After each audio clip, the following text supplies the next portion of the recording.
నమస్తే, welcome to Telugu రాజ్యం. ఈరోజు మనతో పాటు ఉన్నారు సీనియర్ జర్నలిస్ట్ భరద్వాజ్ గారు. వారితో మాట్లాడేద్దాం. సార్ నమస్తే. నమస్తే అండి.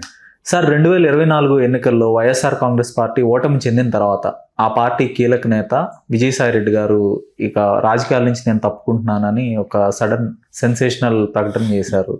తాను ఇక వ్యవసాయం చేయబోతున్నాను, ఇక రాజకీయాల జోలికి రానని ప్రకటించారు. కానీ దాని తర్వాత అయితే ఆయన రాజకీయాల నుంచి దూరం కాలేకపోతున్నారా అనే ఒక అనుమానం కలుగుతుంది. తరచూ ట్వీట్లు పెట్టడం, లేదంటే ఏదో ఒక ఇష్యూలో ఇన్వాల్వ్ అవ్వటం, ఏదో ఒకటి తన వెర్షన్ చెప్పటం, తన అభిప్రాయాన్ని పంచుకోవటం, సో ఏదో ఒకటి చేస్తున్నారు. తాజాగా గత 2 రోజుల నుంచి 2 వాదనలు వినిపిస్తున్నాయి. ఒకటేంటంటే ఆయన కొత్త పార్టీ పెట్టబోతున్నారని కొన్ని మీడియా ద్వారా కొన్ని లీక్లు అయితే వినపడుతున్నాయి. మరొక ప్రచారం ఏంటంటే ఆయన వైసీపీలోకి తిరిగి ఎంటర్ కాబోతున్నారని ఒక ప్రచారం ఉంది. సో ఏంటి, ఆయన కొత్త పార్టీ పెడుతున్నానని లీకులు ఇచ్చి వైఎస్ఆర్సీపీని కొంత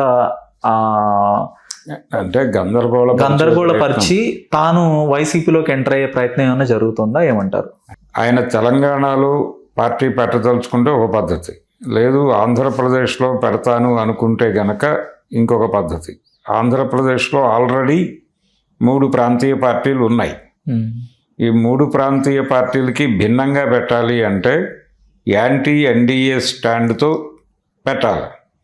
యాంటీ ఎన్డీఏ స్టాండ్ అని ఎందుకు అంటున్నానంటే ఉన్న 3 ఆ కాంపౌండ్లోనే ఉన్నాయి. 2 లోపల ఉన్నాయి, 1 బయట ఉంది.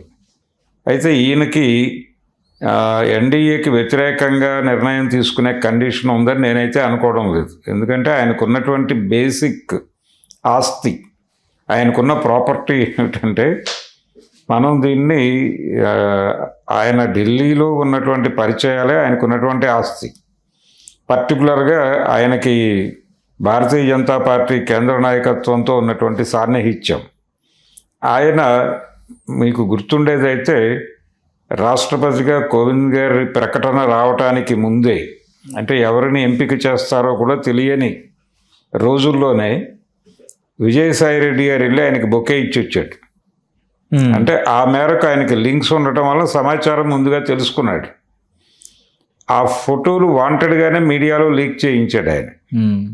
అంటే లీక్ చేయించటము, ఈ గేమ్ నడపటము అనే ఇది కూడా ఆయనకు ఉంది. అంటే ఎందుకు అవి ఆ ఫోటోలు ఆ రోజుల్లో లీక్ చేశాడు ఆయన అంటే, నాకు ఈ స్థాయి రిలేషన్స్ ఉన్నాయి అని ప్రపంచం అనుకోవాలనేది ఆయన ఉద్దేశం. అందుకనే ఆ డ్రామా నడిపాడు. అప్పుడు ఆ తర్వాత ఒకసారి కేంద్ర కేబినెట్ సమావేశం జరగబోతోంది. ఆల్రెడీ అందరూ లోపలికి వచ్చేసారు, హాల్లోకి వచ్చేసిన తర్వాత సడన్గా ఒక మనిషి లోపలికి వచ్చి అక్కడ ఒక మంత్రి గారితో 2 నిమిషాలు మాట్లాడి బయటికి వెళ్ళిపోయాడు. ఆ ఫోటోలు బయటకు వచ్చినాయి. ఇంతకీ ఎవరా మనిషి అంటే విజయసాయి రెడ్డి గారే. అంటే అంత యాక్సెస్ ఉంది ఆయనకి. అంటే క్యాబినెట్ మీటింగ్ జరుగుతూ ఉండగా కాదు, దానికంటే ముందు వెళ్ళి ఒక 2 నిమిషాలు మాట్లాడి రాగలిగిన సత్సంబంధాలు ఉన్నాయి ఆయనకి బీజేపీతో అనేది కూడా వాంటెడ్గానే ఎస్టాబ్లిష్ చేశారు అప్పుడు. అలా ఆయన బీజేపీ ఎంపీలతో కలిసి కూర్చుని మాట్లాడుతున్నటువంటి ఫోటోలు ఇవన్నీ చాలా మీడియాలో నడిచినాయి ఆ రోజుల్లో. అందుకని ఆయనకి ఆ గుడ్ లింక్స్ ఉన్నాయి, అదే ప్రాపర్టీ ఆయనకి. ఇప్పుడు ఆయన ప్రాంతీయ పార్టీ పెట్టి వాళ్ళకి వ్యతిరేకంగా ఎలా పెడతాడు ఈయన, ఎన్డీఏకి వ్యతిరేకంగా. అందుకని ఆయనకి తెలుగుదేశం పార్టీలో చేరతాడని కూడా ఒక ప్రచారం జరిగింది ఒక దశలో. కానీ తెలుగుదేశంలో చేరే పరిస్థితి కాదు, ఆయన చేరితే బీజేపీలో చేరాలి. జనసేనలో చేరతారని కూడా ఒక ప్రచారం జరిగింది ఒక దశలో. అంటే తెలుగుదేశం అనేది ప్రచారం జరిగింది ఎప్పుడంటే తారక రత్న గారి అంత్యక్రియలు జరిగినప్పుడు ఆయన వైఫ్కి ఈయన ఒక రకమైన గార్డియన్. సో ఆ రిలేషన్ నుంచి చంద్రబాబు గారితో ఒక 2 రోజులు ఆయన కార్యక్రమాలు జరిగినంత కాలం వాళ్ళిద్దరూ కలిసే ఉన్నారు అక్కడ. ఆ సందర్భంగా కొంత ఏవో మంతనాలు జరిగినాయి, ఈయన అటువైపు లాగుతున్నారు అనేది ఒక ప్రచారం జరిగింది. కానీ అది అంతవరకే. ఈయనకి పవన్ కళ్యాణ్తో కూడా మంచి రిలేషన్స్ ఉన్నాయి. ఓకే, అది ఆయనే చెప్పుకున్నాడు స్వయంగా. కాబట్టి జనసేనలోకి వెళ్తాడేమో అని ఒక ఇది. ఆయనకి ఢిల్లీ లెవెల్ రిలేషన్స్ నుంచి బీజేపీలోకి వెళ్ళడానికి ప్రయత్నం చేస్తున్నాడు అనేది ఒక డౌట్. ఇన్ని సందేహాల మధ్య ఆయన ప్రాంతీయ పార్టీ పెట్టే ఛాన్స్ లేదు. ప్రాంతీయ పార్టీ పెట్టడం అంటే అంత ఈజీ వ్యవహారం కాదు. దానికి కావలసినటువంటి సరుకు సరంజామా చాలా ఉంటుంది. ఏదో ఒక ఛానల్ పెట్టేసి ఇప్పుడు ఆల్రెడీ ఇప్పుడు ప్రధానంగా మనకు కనిపిస్తున్న ఈ 3 ప్రాంతీయ పార్టీలు కాకుండా ఇంకా పార్టీలు ఉన్నాయి అక్కడ. ఏపీలో ప్రాంతీయ పార్టీలే ఉన్నాయి, ఇంకో 2-3 ఉన్నాయి. ఆ 2-3 పార్టీల్లో జడా శ్రవణ్ కుమార్ గారిది ఒక పార్టీ ఉంది, విజయ్ కుమార్ అనే ఒక ఐఏఎస్ ఆఫీసర్ ఆయనది ఒక పార్టీ ఉంది. ఆ పార్టీల సరసన తను కూడా పార్టీ పెట్టేసుకుని ఒక ఆఫీస్ పెట్టుకుని అక్కడ కూర్చుని ప్రభుత్వాన్ని విమర్శించే ప్రోగ్రాం ఏదైనా తీసుకుంటాడా విజయసాయి రెడ్డి గారు అంటే ఆయనకి అలాంటి కాన్సెప్చువల్ పాలిటిక్స్ చేయడు ఈయనది లాబీ పాలిటిక్స్. సో ఈయనకి అది కుదరదు, ఆ ఏరియాలో ఈయన ఫిట్ కాడు. కనుక ఆయన ఏదో ఒక పార్టీలో చేరక తప్పదు. ప్రాంతీయ పార్టీ అనే ప్రచారం ఊరికనే హడావిడి చేస్తున్నారు తప్ప అది అయ్యే పరిస్థితి కాదు. అలాగే ఆయన మీడియా హౌస్ ఏదో ఎస్టాబ్లిష్ చేయదలుచుకున్నారు అనేది కూడా నిజానికి చాలా పాత వార్త. చాలా కాలం క్రితం, అంటే గత ఎన్నికల కంటే ముందు నడిచినటువంటి వ్యవహారం అది. అప్పటి నుంచి ఆయన ఆల్రెడీ ఆఫీస్ తీసేసుకున్నారు, ఇంకో గంటలోనో అరగంటలోనో లాంచ్ అయిపోతుంది ఛానల్ అన్న లెవెల్ ప్రచారాలు జరిగినాయి.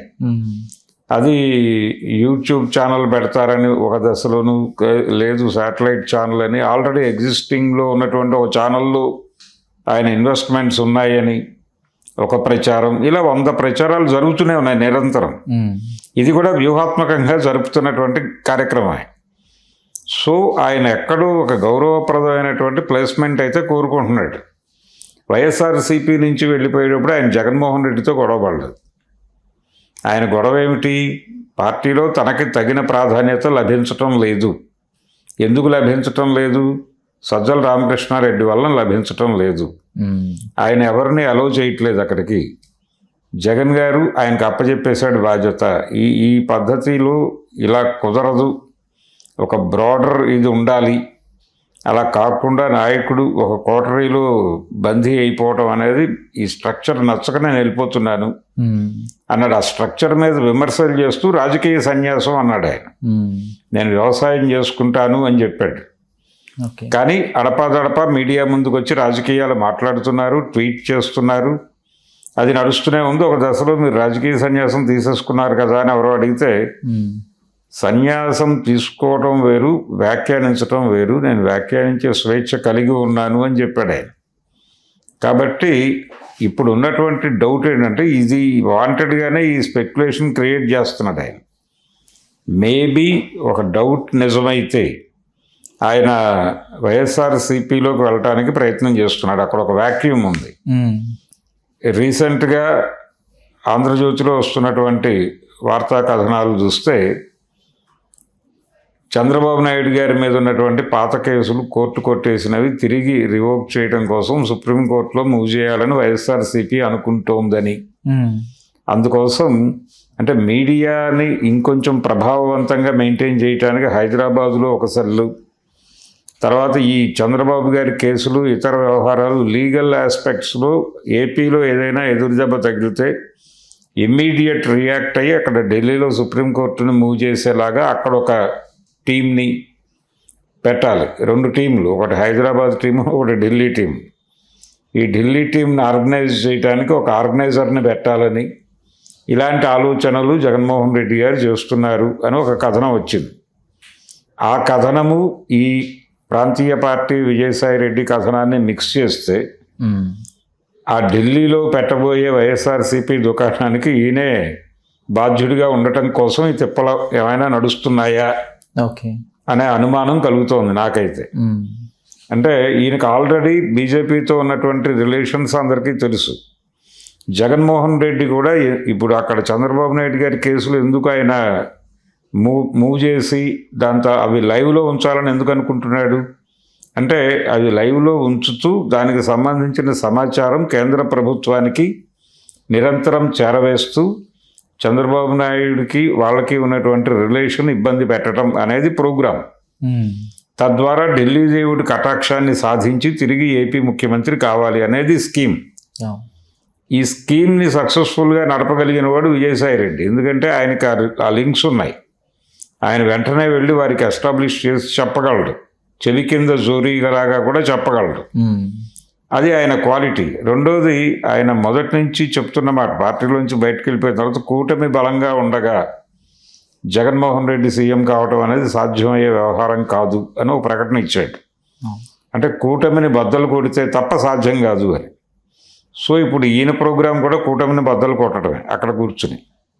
ఆ ప్రోగ్రాం ఏదో ఆయనకే అప్పచెప్తే అదేదో చేసుకుంటాడు కదా అక్కడ అనేది ఒకటి. రెండోది, పార్టీలో ఇక్కడ ఈ పరిణామం నిజమే అయితే మరి ఇక్కడ సజ్జల రామకృష్ణారెడ్డి గారి పరిస్థితి ఏంటి అనేది ఇంకో చర్చ. అయితే సజ్జలని పూర్తిగా పక్కకి పెట్టే అవకాశం లేదు. ఈ బోరుగడ్డ అనిలు మరొకరు ఆల్రెడీ ఒక 7-8 మంది ఈ మధ్య కాలంలోనే వైఎస్ఆర్సీపీ ప్రస్తుతాలు మాజీలు ఆయన మీద రకరకాల అభిప్రాయ ప్రకటనలు చేస్తున్నారు. అయినప్పటికీ ఆయన ఉంచుతాడు జగన్మోహన్ రెడ్డి. ఉంచి ఇతరులకు ఇబ్బంది లేకుండా ఇంకొక లేయర్ వేస్తాడు అక్కడ. ఓకే, ఇంకొక లేయర్ వేసి ఏదో ఒక చిన్న నిర్వహణ కమిటీలు ఇలాంటివి వేసి వాళ్ళకి కొన్ని బాధ్యతలు అప్పచెప్పి వాళ్ళు కొంతమందితో హ్యాండిల్ చేస్తారు. నిన్న బోరగడ్డ అనిల్ అంతసేపు అక్కడ కూర్చున్నా కానీ ఆయన లోపలే ఉన్నాడు, కానీ పిలుపు రాలా. పిలుపు రాలేదంటే ఆయన బోరగడ్డ అనిల్ని బయటకు తోసేసి సజ్జలతో క్యారీ ఫార్వర్డ్ అవుదామని అనుకుంటున్నాడు అని ప్రచారం చేస్తున్నారు తెలుగుదేశం వారు. నేను అలా అనుకోవడం లేదు. జగన్మోహన్ రెడ్డి అలా అనుకుని తను లోపలికి అలౌ చేయలేదు అని అనుకోవడానికి ఆస్కారం లేదు. ఓకే, ఆయన గొడవేదో ఆయన పడిపోయి ఇంటికి వెళ్ళిపోయిన తర్వాత ఒక మనిషి వెళ్ళి ఆయనతో మాట్లాడతాడు, బాబు ఏమిటి నీ గొడవ అని.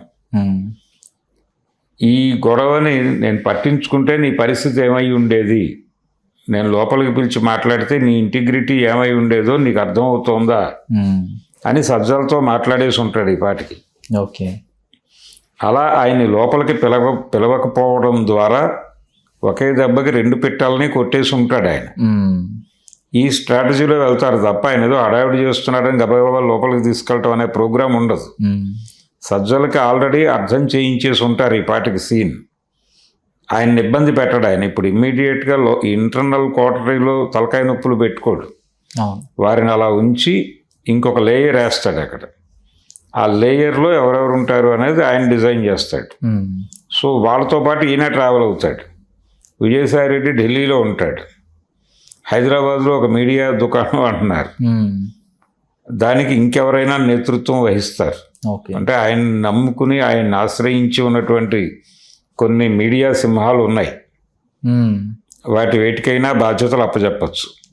కాబట్టి ఈ స్ట్రక్చర్లో అంటే ఆయన కాన్షియస్గా ఎట్టి పరిస్థితుల్లోనూ ఈసారి సీఎం కావాలి అని ఒక ప్రోగ్రాం డిజైన్ చేసి రంగంలోకి దిగాడు. ఈ రంగంలోకి దిగిన వాతావరణాన్ని, ఈ వాతావరణం అర్థమైంది ప్రపంచానికి. ఓకే, టీడీపీ కూడా, టీడీపీ అదే కదా వాళ్ళ పేపర్లో కథనాలు మొదలైనాయి. వాళ్ళ పేపర్లో వస్తున్న కథనాలు, బయట జరుగుతున్న ప్రచారాలు, జరుగుతున్నటువంటి అనిల్ లాంటి వాళ్ళ కార్యక్రమాలు, వీటన్నిటినీ గమనించి ఇది టైం, కరెక్ట్ టైం అని చెప్పి ఈయన ఈ స్పెక్యులేషన్ని మార్కెట్లోకి పెట్టాడు. ఏది విజయసాయి రెడ్డి ప్రాంతీయ పార్టీ, సొంత ఛానలు, సొంత పేపరు, ఈ గొడవ అంతా పెట్టేస్తే ఇప్పుడు స్ట్రైట్గా తనకు అక్కడి నుంచి రూటు క్లియర్ అవుతుంది అనేది వ్యూహం కావచ్చు. అలా నడుస్తుంది ప్రస్తుతం వైఎస్ఆర్సీపీ చుట్టూ నడుస్తున్నటువంటి రాజకీయ క్రీడ అది. ఇందాక మీరు ఒక మాట అన్నారు, అంటే జగన్ ఈసారి ఎలా అయినా సీఎం అవటానికి ఆయన సిద్ధంగా ఉన్నారు, ఆయన సిద్ధంగా ప్రయత్నం చేస్తున్నారు.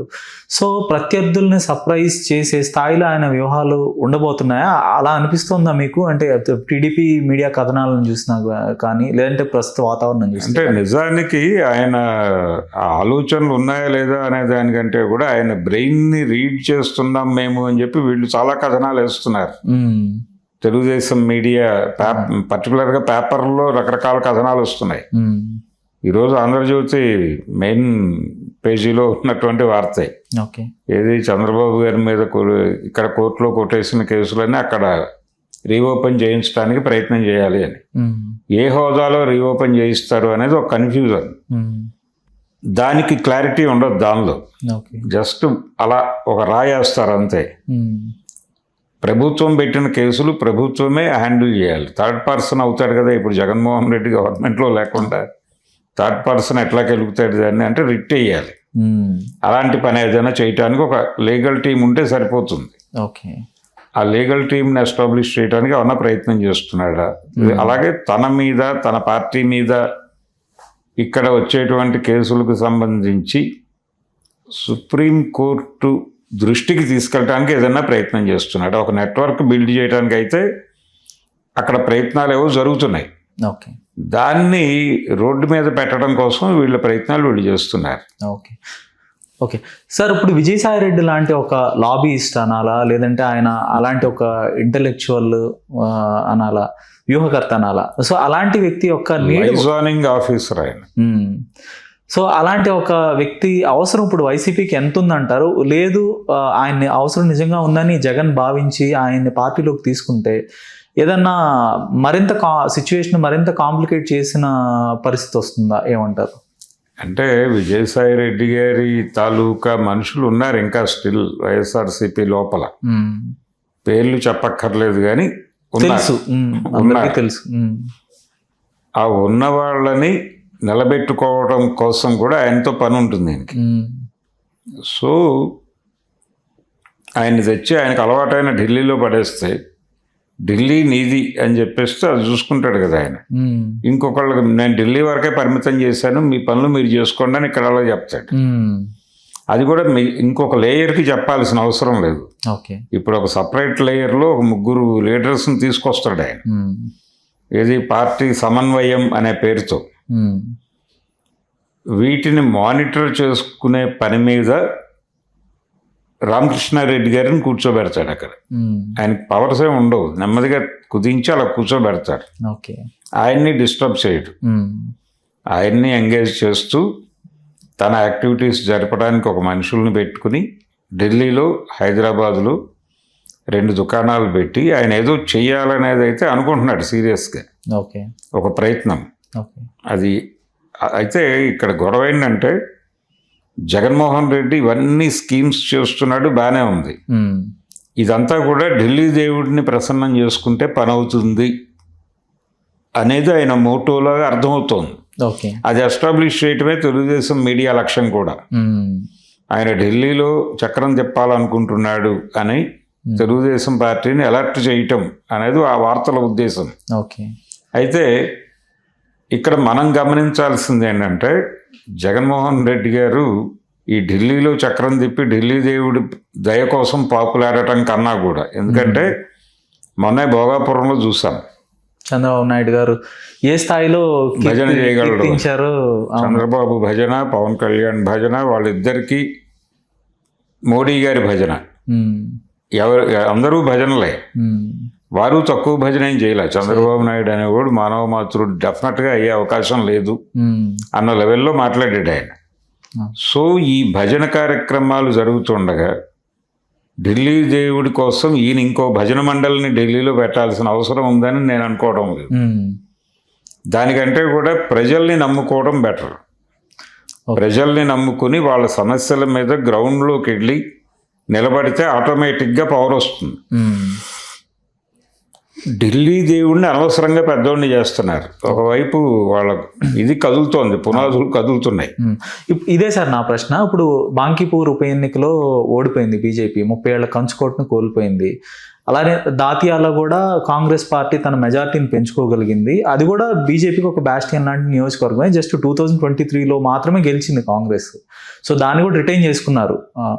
సో అది కూడా ఒక విజయంగానే భావించాలి. సో గుజరాత్లో కూడా మెజారిటీ దారుణంగా పడిపోయింది. 1,00,000 నుంచి 30,000 పడిపోవటం అనేది చావు తప్పి కన్ను లొట్టపోయిన పరిస్థితి. సో రేపు యూపీలో, పంజాబ్లో ఎన్నికలు రాబోతున్నాయి, మరిన్ని రాష్ట్రాల్లో ఎన్నికలు ఉండబోతున్నాయి. సో పరిస్థితులు చూస్తే కొంత బీజేపీకి కొంత ఎన్ని ఎస్ఐఆర్ అనే ఒక అస్త్రం ఉన్నప్పటికీ కూడా ఇక అలాంటి అస్త్రాలు కూడా పనిచేయని పరిస్థితుల్లోకి బీజేపీ నెట్టబడుతోంది అనే ఒక వాదన ఉంది. సో ఇలాంటి నేపథ్యంలో కొంత ప్రతిపక్షాలకి దగ్గరయ్యే ప్రయత్నం కూడా ఏదైనా జరుగుతుందా జగన్మోహన్ రెడ్డి నుంచి? అది చేస్తే మంచిది. దానికోసం ఢిల్లీలో అది అక్కర్లేదు, ఈ చెప్తున్నటువంటి వ్యవస్థ అక్కర్లేదు. ఇక్కడి నుంచి కూడా ఆపరేట్ చేయవచ్చు. ఓకే, అక్కడ ఎలాగూ లీగల్ రిప్రజెంటేటివ్స్ ఉన్నారు వీళ్ళకి. వాళ్ళతో ఓ మాట చెప్పేసి ఒక మనిషిని పంపిస్తే పని అయిపోయే వ్యవహారమే. దానికోసం అక్కడేదో వ్యవస్థ పెట్టి విజయసాయి రెడ్డిని అక్కడ కాపలా పెట్టి ఇంత అక్కర్లేదు. విజయసాయి రెడ్డిని చేర్చుకోవడం అంటే లాబీ చేయటం కోసం. ఎవరితో లాబీ చేయాలి, ఎవరితో లైజానింగ్ చేయాలి? సెంట్రల్ గవర్నమెంట్తో, పర్టికులర్గా బీజేపీ కేంద్ర నాయకత్వంతో. అసలు ఆ లాబీ ప్రోగ్రాము, ఆ లైజానింగ్ ప్రోగ్రామే షట్ డౌన్ అయిపోతే ఇంకా విజయసాయి రెడ్డి గారు అక్కడ కూర్చుని ఏం చేస్తాడు? ఓకే. అందుకని ఆయన ఢిల్లీ దేవుణ్ణి నమ్ముకుంటే విజయసాయి రెడ్డి పూజారి, లేదంటే గనక నో విజయసాయి రెడ్డి, ఈయన ప్రజలను నమ్ముకుంటాడు. ఇది స్కీమ్. ఓకే, ధన్యవాదాలు సార్. Thank you.